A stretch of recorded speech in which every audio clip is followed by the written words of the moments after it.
Hey everyone, thank you so much for attending our last panel. Really enjoyed the content of the speakers and the conversation. I want to talk to you now about a presentation on ESG adherence in a time of regulation AI. To introduce myself as well, for those of you who haven't met me before, I'm Dylan Bassett. I'm a senior research specialist at Chartis Research. Some of the key points I'd like to talk to you about in today's presentation are the following. First, ESG integration historically has been open-ended. The BuySide has historically gravitated towards voluntary frameworks in order to integrate and implement ESG within investment portfolios. And these voluntary frameworks have relied on nonprofits and other entities to provide guidance on how to define sustainability and also on how to implement sustainability. Meanwhile, regulation is coming to the fore and helping to standardize the sustainable investment process. Part of what regulation is requiring is clear definitions for what is sustainability, and in some cases, alignment to a taxonomy on what is sustainable, and secondarily, clear disclosure on the how of sustainability, and in order to provide investors with an increasingly clear and transparent disclosure on exactly how sustainability is implemented. Lastly, at Chartis, we believe that technology will provide an important complement in order to enable asset managers to obtain regulatory compliance, as well as to address underlying ambiguity in the ESG data sets and within the ESG integration process.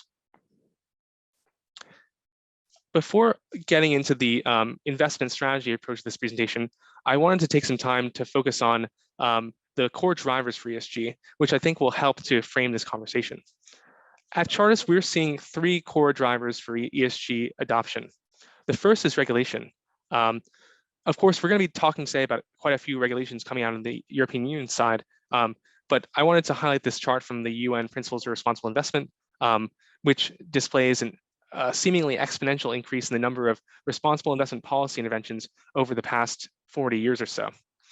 Secondarily, I also wanted to highlight another core driver, which is mandates. Asset owners are requiring their asset managers to adhere to responsible investment policies or implement responsible investment criteria within their investment portfolios for a variety of purposes. As you can see here, this original chart from Chartis indicates that we've seen a CAGR of 13.42% over the last 10 years in terms of the number of signatories increasing every year.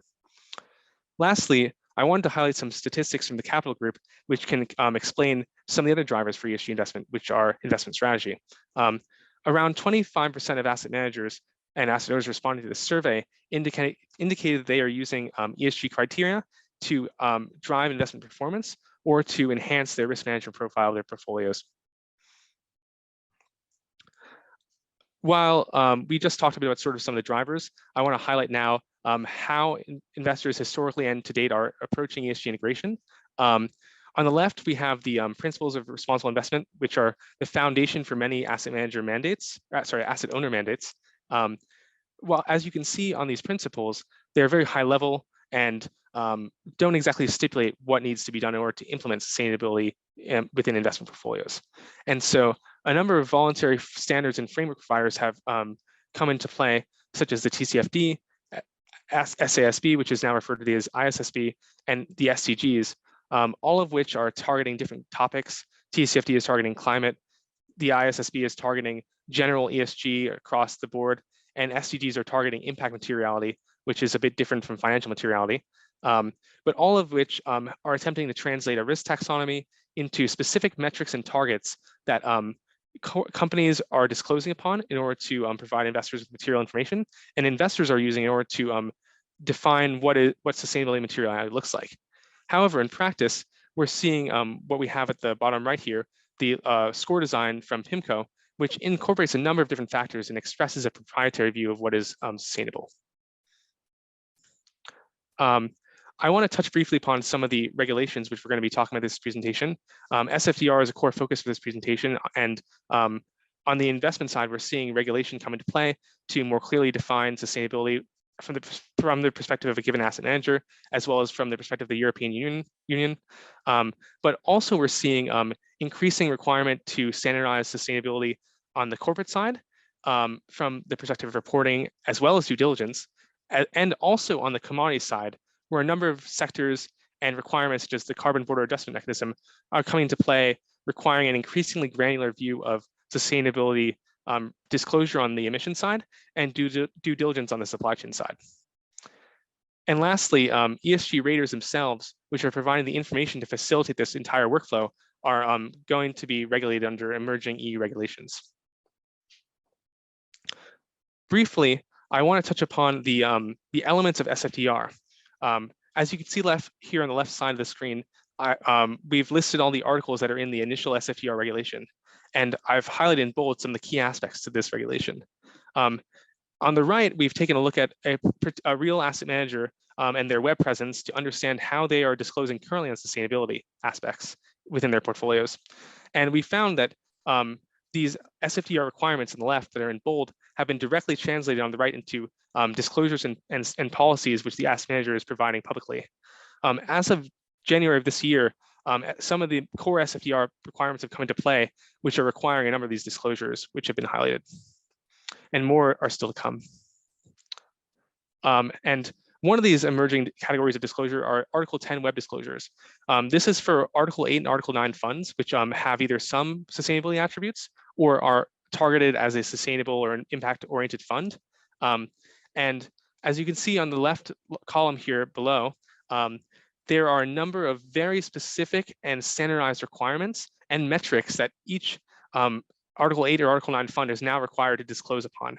And so asset owners and as well as retail investors across the spectrum now have access to better and clear disclosure on how sustainability is being defined by their investors and how they are actually integrating sustainability, which can enable them to mitigate greenwashing and better understand what is within their portfolios. Meanwhile, there are still some challenges in play with the formalization of sustainability. SFDR itself leaves significant room for interpretation in two ways. The first of which is that the ESRS, which is the taxonomy to which the CSRD, the Corporate Sustainability Reporting Directive, is aligned to, is actually not completed yet. So corporations are still disclosing on sustainability attributes, but not in a fully standardized way yet. So investors have to disclose in a standardized way, but they don't necessarily have all the data they need until 2026 in order to do so in a completely transparent manner. Therefore, they'll be needing data to fill those gaps. Meanwhile, investors also are given a fair degree of latitude to define sustainability according to their discretion. The regulation requires them to define sustainability clearly, but doesn't necessarily require them to adhere across all asset classes to a particular definition of sustainability. Only in the green bond EU taxonomy relevant asset classes is sustainability clearly defined for a small subset of economic activity. Given this ambiguity and nuance in how to define sustainability, I'd like to talk a little bit about the capabilities of data providers that are enabling asset managers and asset owners to adhere to their sustainability mandates and to clarify these discrepancies in sustainability definition and fill those data gaps. So some of the core capabilities that we're seeing data providers follow here are data management, statistical modeling, workflow, and IT implementation capabilities, which are collectively allowing them to build data platforms that can address a variety of ESG data use cases. In order to tailor those requirements specifically to the ESG compliance use cases of principal adverse impact indicator alignment for SFDR, as well as providing just general ESG corporate disclosure data, these data providers are building out proprietary mechanisms for building taxonomies, whether that's human curated or machine curated through topics such as natural language processing. And then from those taxonomies, they're collating traditionally reported data sets or alternative data sets such as media or geospatial data. And they're using those data sets to fill in the gaps of the metrics that are tracked under the various voluntary frameworks such as TCFD, the ISSB's framework, and ultimately they're assembling a picture of all the metrics you need as an investor to analyze ESG performance and to construct your portfolio. What we're seeing on the ESG compliance side is data providers are filling a number of significant gaps, ranging from estimating missing variables to pre-filling out PAIs for companies so that investors are able to quickly and effectively get to an SFDR disclosure. Thank you so much for attending our presentation today. I'm very excited to hear your thoughts on the next panel and to get to our last ESG panel today. Thanks so much, and looking forward to seeing you on the other side.